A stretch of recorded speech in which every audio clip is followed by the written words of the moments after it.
তো আসলে মেয়েটারে দেখে আমার খুব খারাপ লাগলো। এই বিষয়টা নিয়ে আমার কয়েকজন ভাই বলছিল, প্লাস এই যে দেখেন অবস্থাটা, ওনার কিন্তু মেরুদণ্ডের হাড় সচরাচর কিন্তু কোনো মানুষের এরকম থাকে না। মেয়ের আম্মু আপনার আমার একটা বাচ্চা ওদের আমার একটা ছেলে বাচ্চা আছে, এই ছেলে বাচ্চা হওয়ার পরে মেয়ের মা মারা গেছে।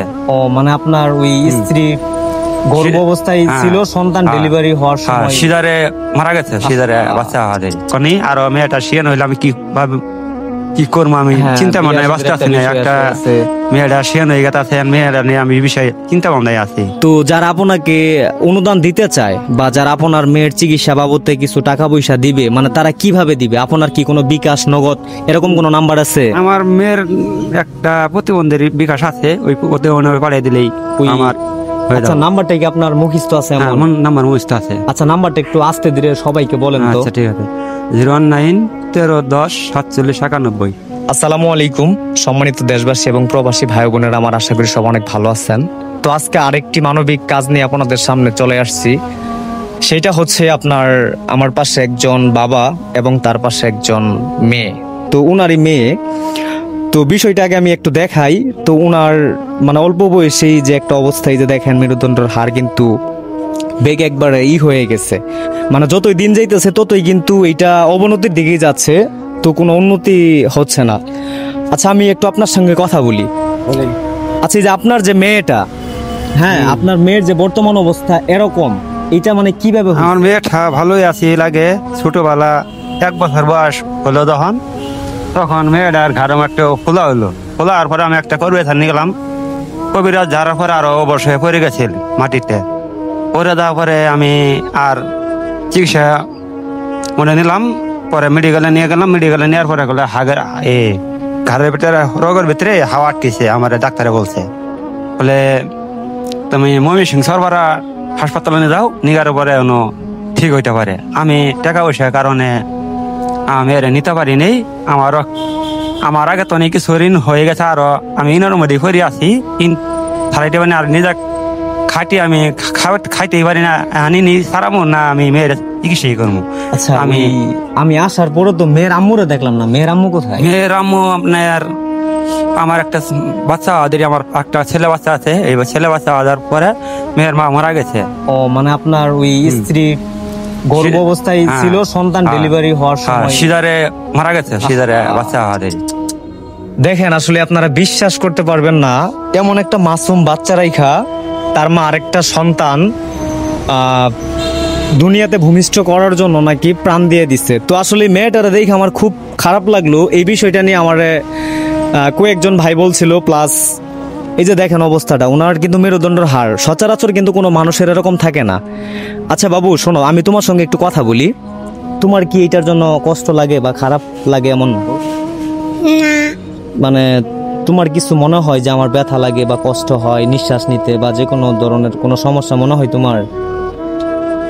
আসলে ওই ছোট মানুষ তো ওরকম ভাবে মানে বলতে পারতেছে না। আচ্ছা, এই যে আপনার মেয়েটার প্রতিনিয়ত তো মনে করেন যত দিন যাচ্ছে ততই তো এরকম সমস্যা হইতেছে, তো এটার চিকিৎসা নেওয়া লাগবে না? এটা চিকিৎসা এখন মনে করেন আমি খাইতে আমি নিজের দিনই চলা হয় না, চিকিৎসা কেমন এখন আমার তো আরো অনেকটা আগে তো হয়ে গেছে। আমি ছাড়ামো এখন খাই, আমি দিনই চালামো না, আমি মেয়ের চিকিৎসাই করবো। আচ্ছা, আপনি মূলত কি করেন মানে এমনিতে? আমি সংসারে যখন ক্ষেত খোলা কাজ থাকে ক্ষেত খোলা কাজ করি, যখন ক্ষেত খোলা না থাকে ভাটার কাজ করি। ভাটার না থাকলে আমি পরে মাছ ব্যবসা করি, মাঝে মাঝে মাছ বেশি। আচ্ছা, এই যে মনে করেন আপনার মেয়েটার আম্মু দুনিয়া থেকে বিদায় নিছে বা চলে গেছে, এটা মনে করেন ওর তো লালন পালন করার একটা মানুষ প্রয়োজন, বা এরকম আছে যে আপনার একা লালন পালন করতে তো অনেক কষ্ট হয়, এটা তো সবাই বুঝে। তারপর একজন অসুস্থ মেয়ে। তো আমি জানি না যে আমার ভিডিওটা কয়জনে শেয়ার করবেন বা কতজনে অনুদান দিবেন। তো আমি সবার কাছে এতটুকু অনুরোধ করবো, আসলেই ভাই একজন অসহায় মানুষ দেখেই কিন্তু মানুষের কাছে হাত পাততেছে। হ্যাঁ, আমি না মানুষের কাছে আমি মনে করেন আপনার তাই রাখছি, আপনারা আমার মেয়েরা আপনারা পারেন আমার কাছে একটু ভালো হবো, আমি একটু উমেশ পামু, যাতে আমার জুলুম হয়ে গেছে তাতে হানি। আর মেয়েটা শিয়ান হইলে আমি কি করবো আমি চিন্তা ভাবনায় বাঁচতে আছি না। একটা মেয়েটা শিয়ান হয়ে গেছে, মেয়েরা নিয়ে আমি বিষয়ে চিন্তা ভাবনায় আছি। আপনারা যেন কিছু আপনারা হেল্প করেন, তাহলে আমার জন্য একটু ভালো হবো। তো আমি সবার কাছে এতটুকু অনুরোধ করব যে আপনারা যারা মানবিক মানুষ আছেন এই দুনিয়াতে, অনেক প্রবাসী ভাইয়েরা আছেন যারা মানুষকে অনুদান দিয়ে থাকেন, সাহায্য সহযোগিতা করেন। তো আমি মনে করি আপনাদের সোয়াব হবে এমন একটা অসহায় মেয়ের পাশে দাঁড়ানোর জন্য, এবং ওনার চিকিৎসা বাবদে যদি কিছু টাকা খরচ করেন বা হেল্প করেন, সাহায্য সহযোগিতা করেন, তাহলে আমি মনে করি যে আল্লাহ আপনাদেরকে মানে অনেক ভালো রাখবে এবং এর চেয়েও ভালো কিছু দিবে। তো আমি আশা করি এমন মানুষের একটু পাশে দাঁড়ানোর চেষ্টা করবেন, এবং সবসময় আমরা চেষ্টা করব যেন এমন মানুষের পাশে দাঁড়াতে পারি। আর উনি একজন অসহায় মানুষ, এটা দেখেই বোঝা যাইতেছে। আর অসহায় না হলে কেউ মানুষের দ্বারে হাত পাতে না, এইটা আমরা সবাই বুঝতেই পারি নাকি? তো যারা আপনাকে অনুদান দিতে চায় বা যারা আপনার মেয়ের চিকিৎসা বাবদে কিছু টাকা পয়সা দিবে, মানে তারা কিভাবে দিবে? আপনার কি কোনো বিকাশ, নগদ এরকম কোনো নাম্বার আছে? আমার মেয়ের একটা প্রতিবন্ধীর বিকাশ আছে, ওতে পাঠিয়ে দিলেই ওই আমার হয়ে আচ্ছা, যাবে। নাম্বারটা কি আপনার মুখস্থ আছে? হ্যাঁ, এমন? আমার নাম্বার মুখস্থ আছে। আচ্ছা, নাম্বারটা একটু আস্তে ধীরে সবাইকে বলেন তো। আচ্ছা ঠিক আছে, 019 13 10 47 91। নাম্বারটা আবার একটু বলেন। 019 13 10 47 91। তো আমি সবাইকে আরেকটা কথা বলি, যারা এই অসহায় বাবুটার পাশে দাঁড়াতে চান তাদের উদ্দেশ্য কথাটা। তো ওনার আব্বু নাম্বারটা বলছে, এই নাম্বারটা আবার আমি আমার ভিডিওর স্ক্রিনে দেওয়ার চেষ্টা করব। যারা মানবিক মানুষ আছেন দয়া করে, আমি ধর্ম বুঝি না, যারা মানবিক মানুষ আছেন, যারা অসহায় মানুষদের জন্য সব সময় অনুদান দিয়ে থাকেন, তাদের উদ্দেশ্যে আমি এতটুকু বলতে চাই, আপনাদেরও যদি স্ত্রী সন্তান থেকে থাকে তাহলে বুঝেন যে আসলে একটা পরিবারের প্রতি একটা মানুষের যত্ন এবং আর্থিক অনটনের জন্য অযত্নে যদি একটা মানুষ মানে মৃত্যুর কুলে ঢেলে পড়ে, তো এই জিনিসটা আসলে একটা পরিবারের জন্য খুব কষ্টদায়ক।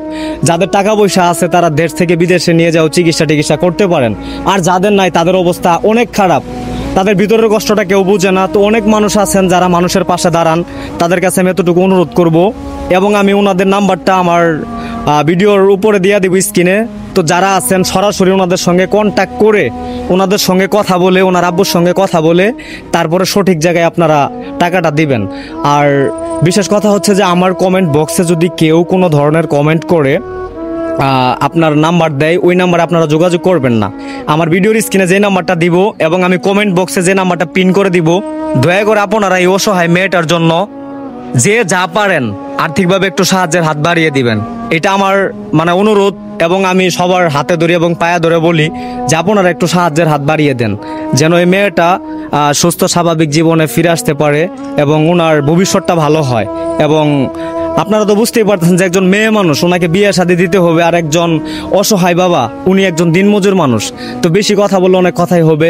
তো যাই হোক, সর্বশেষ সবার জন্য আমার পক্ষ থেকে দোয়া এবং ভালোবাসা থাকবে। আল্লাহ তাআলা যেন সবাইকে এমন অসহায় এবং দরিদ্র ফ্যামিলির পাশে দাঁড়ানোর তৌফিক দান করে। আল্লাহ হাফেজ।